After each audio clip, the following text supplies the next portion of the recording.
welcome to Outfitters Tales. Coming up, we have got you Muntjac stalking. Yeah, with thermal, and then we've got a bit of field notes with Mick, the Squirrel Meister. You're going to cover the MyHunt competition.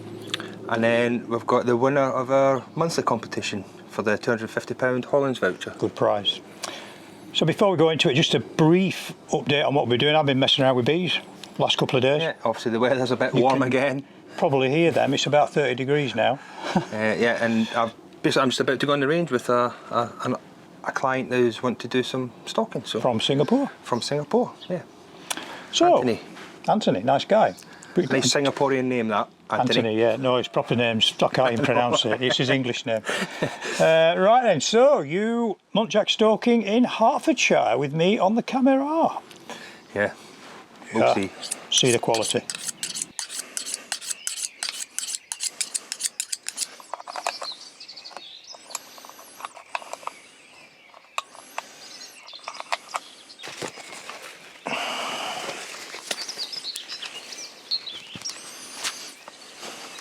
Right, we're out here this morning on a bit of a fox patrol.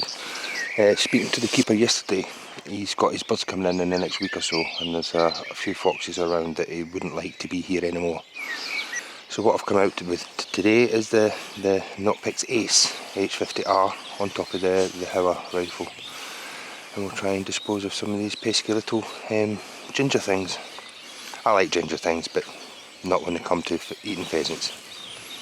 Here we go, let's see what we can do.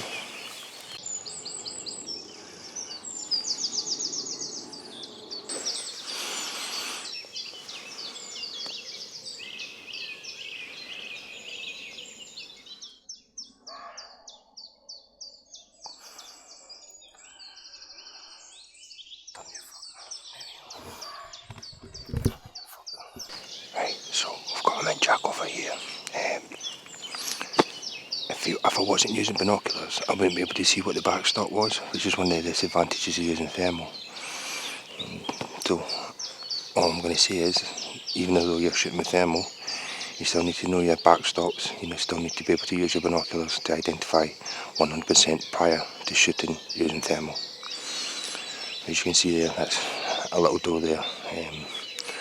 Very interested in us, watching us. I could have shot her 10 times over, but no backstop. So let's continue.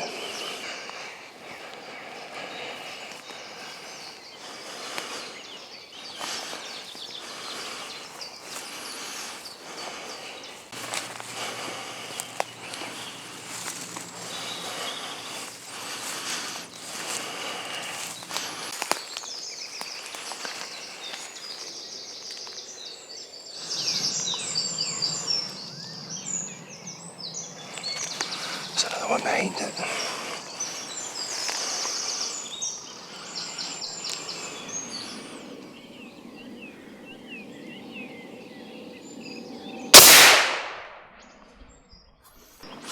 At the branch.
Right, so obviously looking through the scope, I saw it with the thermal. You still have to double check with the binos. So I could see that she was quite pregnant. The reason we picked the pregnant ones is then there's no dependent fawns out there starving to death if you kill its mother, basically. So it's the ethical thing to do. You'll also find if you've got a female with a male, you don't really want to be shooting those, because if she's an estrus, it means she's only just recently given birth. So the whole thing, you don't want to be orphaning that youngster. But no, she's a nice fat one, quite an older one, so yeah, a good one to take out.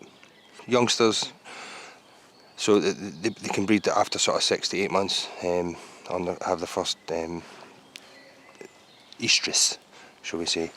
But yeah, so maiden does, any pregnant doe, but the last thing you want to be shooting is any doe that's been pursued by any bucks, or anyone that's basically lactating, because it's got youngsters at foot, and you'll never find them in undergrowth, even with thermal. So ethically, it doesn't sound right when you think about it. Yeah, let's shoot heavily pregnant does, but it's the most ethical way to do it. So there we go.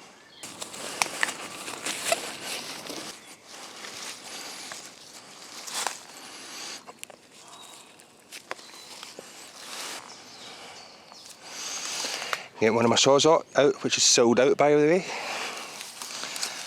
Within about 3 hours of the last show going out.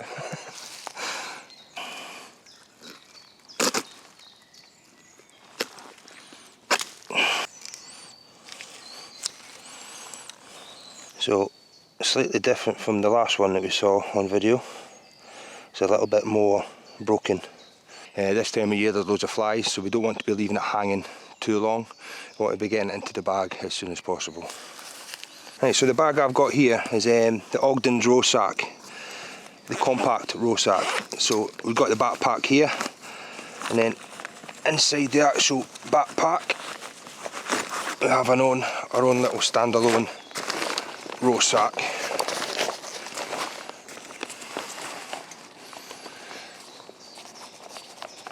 Which I have bought, by the way. I don't get given this stuff, just so you know.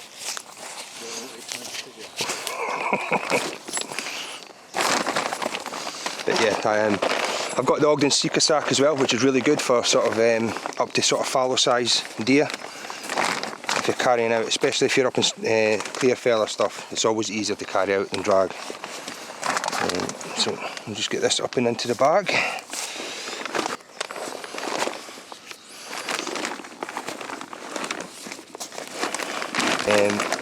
What I do is I put mine onto a strop, so the strop can then, you can take the hooks off quite easily. Then if you've got a fowl or a red, you can then use a strop to drag. But also, if you haven't got sort of these type of trees around, you can actually use it to go up and around trees. If you've only got one branch coming out, you can put it up and around the tree, and it still spreads the legs as well with the 2 hooks on the end. Just another top tip.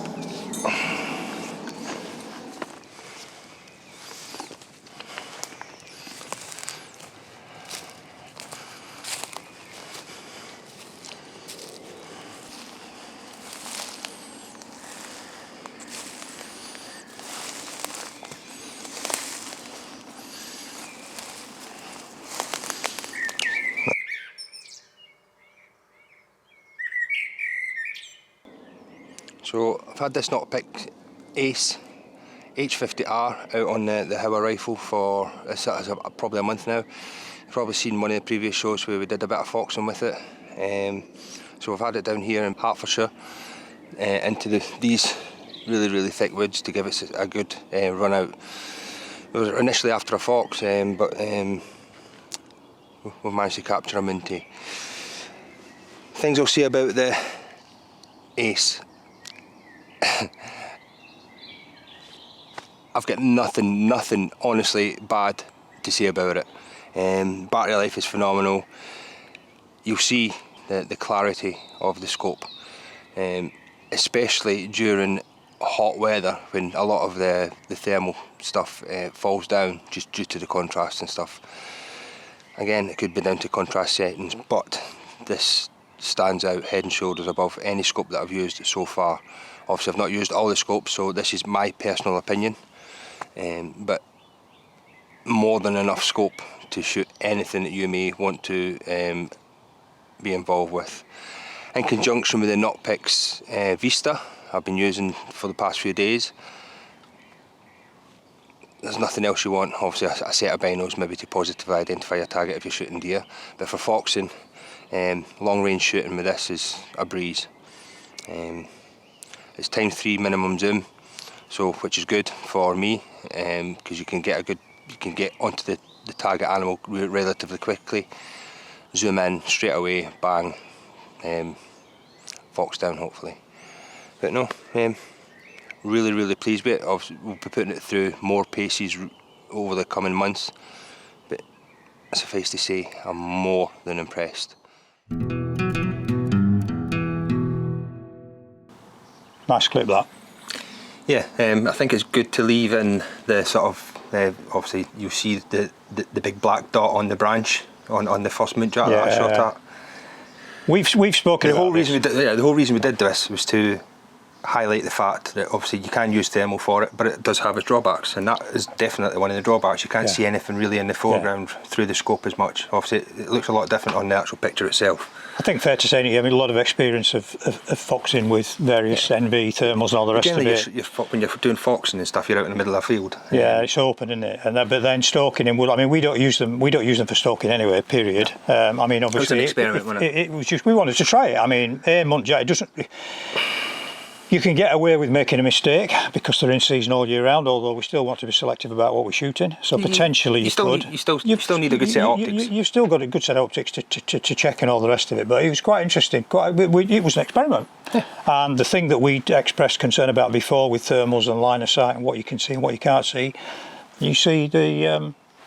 it's almost as if I did that deliberately, isn't it? No, well, you know, I can guarantee you didn't know. But it's good, useful though, useful. But really good, I mean, good thermal. Yeah. Fantastic thermal. Yes. Without doubt. Yeah, that was the NocPix H50R. Yeah, brilliant. Ace. Brilliant bit of kit. Quality of image, you know, the recording on it, you can see that anyway. The thing is, using that thermal as well, you can see whether it was a buck or a doe as well. So it was quite you can see that, and it's nice. And it's also nice that, I mean, we're both using the NocPix thermals anyway now. It's just, they're very intuitive, very easy to use. The controls are the same right across the range. Yeah. So once you've from got the scope to your it's virtually identical to the Lumi. Same. And we've now got the new bolt, so we'll be bringing you some of footage of that in the very near future as well. So yeah. Right. So next we have Field Notes with Mick.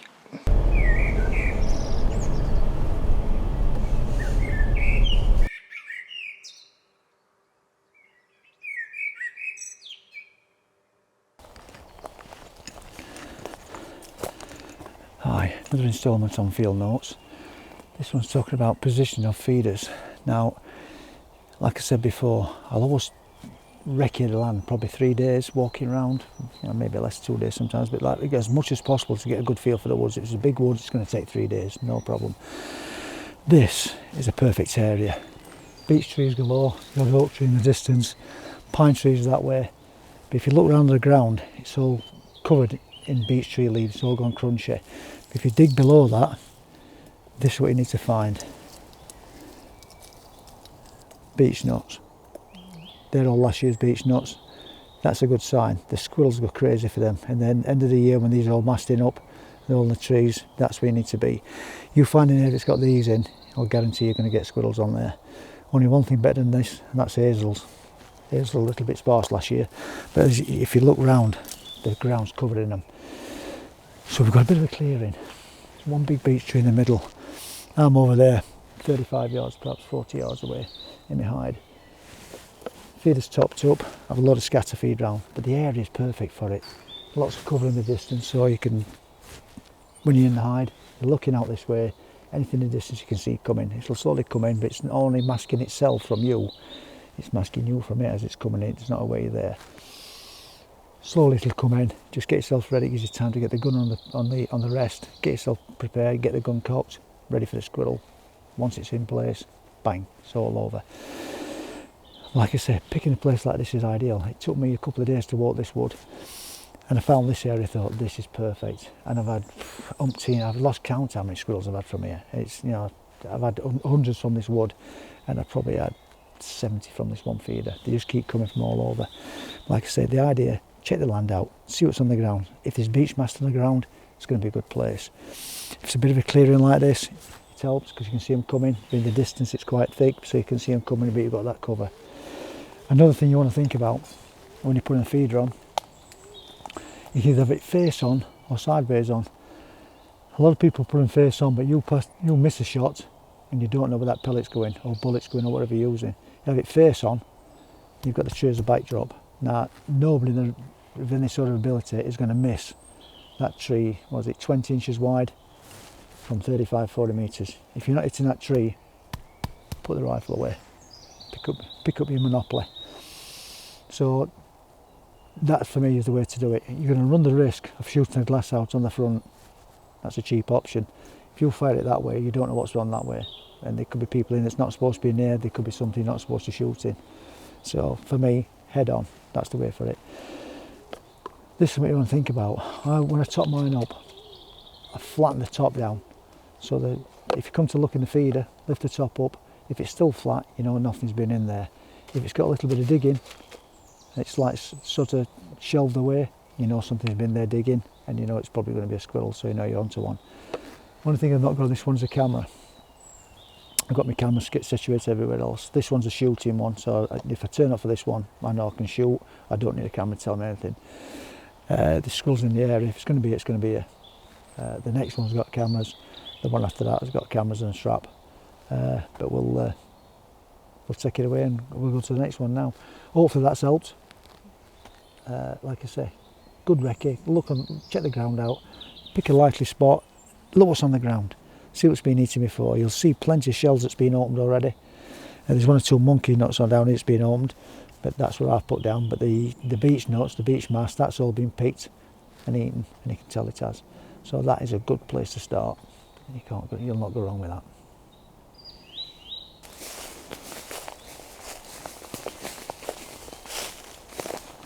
Right, I've just stepped over this fallen pine and I've noticed this on the floor. You see these? That's how they start off life. The reds love a little bit of pine cone. So that's how they end up. But there's quite a few of these. So they've had a bit of a feast on here. You can see when they're stripped off like that, it's generally red squirrels that's doing that. And I don't know if you can pick up on that. That's the remains of what they've taken out of the pine cones, the shells, the seeds.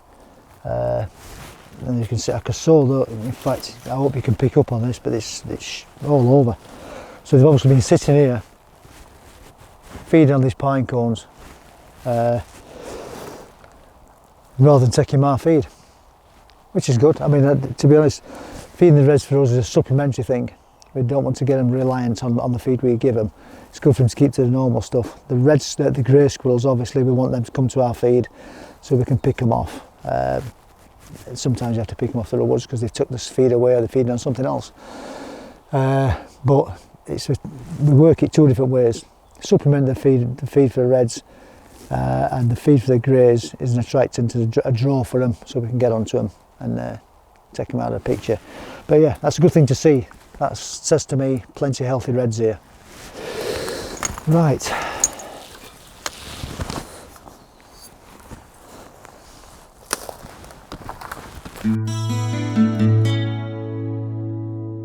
Yeah, again, useful. Little tips and tricks. Yeah, it's a lot of things you don't think of, obviously, when you're putting out your traps or your feeders and stuff. It's always valuable to put them where they're already feeding. So yeah, look for those sort of pine cones that have been eaten. And again, it's something signs. We know. We're walking around and we're seeing evidence of deer, we're seeing evidence of squirrels, seeing evidence of rats, seeing evidence of foxes and all the rest of it. You don't think about it, do you? You don't. It's second nature. It's back into driving test, and you've been driving for years, job. So useful to put that in. Learning curve for all of us, actually. So I think that's good.